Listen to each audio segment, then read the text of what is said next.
मक्काबेवाच्या पहिल्या पुस्तकांतले वाचप। अंतियोक राय उदेंतीच्या प्रांतांनी भोंवतलो तेदना पर्सियांत एलिमायस नांवाचें एक शहर आसा आनी तांतू जायते रुपे आनी भांगार आसा म्हूण ताका खबर मेळ्ळी।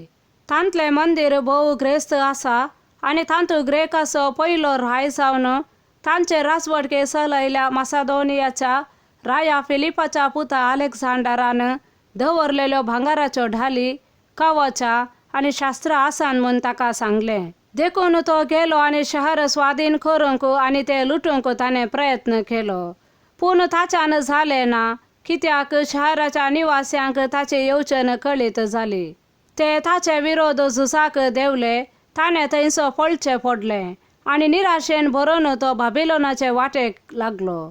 तो आनीकी पर्सियांत आसतना ताका ही खबर मेळ्ळी। ताणें जुदेयाक धडलेली सैनां चलवल्यांत आनी तांणी फळाफळ घेतल्या। लिसियस व्हड एका सैनासोबत गेल्लो, पूण इस्रायेलींनी ताका फाटीं धांवडायलो। आपणा कडेन आसलेल्या शस्त्रां आनी सैनिकां वरवीं आनी आपणे चलवयल्ल्या सैनातान लुटल्या वस्तू वरवीं ते भोव बलिश्ट जाल्यात। ताणें जेरुसलेमांत वेदेचेर बांदिल्लो खांटाळो तांणी मोडून घाला। तांणी पवित्र स्थाना भोंवतणी आदी आसलो तसलो एक उंच फागर बांदला आनी ताच्या शहरा बेतजुरा भोंवतणी तशेंच केलां। रायान ही खबर आयकताच ताका झींट मारली आनी तो सगळोच कळकळ्ळो। आपल्यो येवजण्यो निर्फळ जाल्यो ते पळोवन ताका खंतीची पिडा लागली आनी ताणें हांतरून धरलें।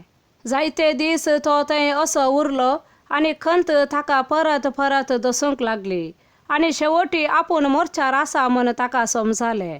देखून ताणें आपल्या सर्व इश्टांक आपयले आनी तांकां म्हणलें, न्हीद म्हज्या दोळ्यांत हांव पयस गेल्या, कित्याक म्हजें काळीज खंतीन विरलां।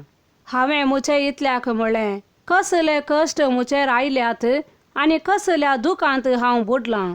तरी म्हजे राजवटकेच्या काळार हांव दयाळ आनी लोकां मोगाल आसलो, पूण जेरुसलेमांत हांवें केल्लें वायट आतां म्हाका उगडासाक येता। हांवें थंयची भांगाराची आनी रुपयाची आयदनां व्हेलीं आनी खारान नासता सुदाच्या निवास्यांचो नाश करूंक आज्ञा दिली। हे वरवीं हे कश्ट म्हजेर आयल्यात म्हूण हांव जाणा आनी आतां हांव खंतीन बुडोवन परक्या देशांत मरतां। देवाचे उतार हे। सा लुका प्रमाणे जेजू क्रिस्ताचे शुभवार्ता। उपरांत थोडे साधुसेव मेल्ल्यांचे जिवंतपण ना म्हणटात ते जेजू सरशी येवन अशे सवाल करी लागले, मेस्त्री, कोण एकल्याचो भाव लग्न जावन भुरगें नासतना मोरा जाल्यार ताच्या भावान सरयल्याचे स्त्रिये लागीं लग्न जावन मेल्ल्या आपल्या भावाक संतत उत्पन्न करी जाय म्हूण मोइसेन आमकां कायदो बरोवन घाला न्हय। तर 7 जण भाव आसले, मालगडो लग्न जालो आनी भुरगीं नासतना मेलो। उपरांत दुसरो आनी तिसरो ताचे भायले लागीं लग्न जाले। अशे 7 जण तिचे लागीं लग्न जाले आनी संतत नासतना मेले। शेकी ती स्त्री मेली। तर मेल्ल्यांचे जिवंतपण जावच्या दिसा त्या 7 जणां भितरल्या कोणाची बायल ती जातली? ते 7 जण तिचे लागीं लग्न जाल्ले। जेजून तांकां जाप दिली, ह्या काळाचे दादले आनी स्त्रियो मात्र लग्न जातात, पूण मुखल्या काळाचे म्हणजे पुनर्जिवंतपणाक योग्य जाल्ले दादले आनी स्त्रियो लग्न कर्ण घेनांत दिनांत। देवदूता सारकीं ती, कित्याक ती मोरानांत, ती देवाची भुरगीं, कित्याक ती पुनर्जिवंतपणांत वांटेली जातात। मेल्ल्यांक बरोवन आसलेले कडेन सर्वेस्पराक आब्राहामाचो देव, इसाकाचो देव, जाकोबाचो देव म्हूण तो आपयता। तर तो जिव्यांचो देव, मेल्ल्यांचो न्हय, ताका सकळी जिवंत आसात।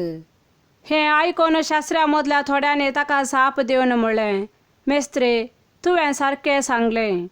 ताचे उपरांत ताका सवाला घालूंक तांकां धैर्य पावलें ना। देवाचे उतार हे।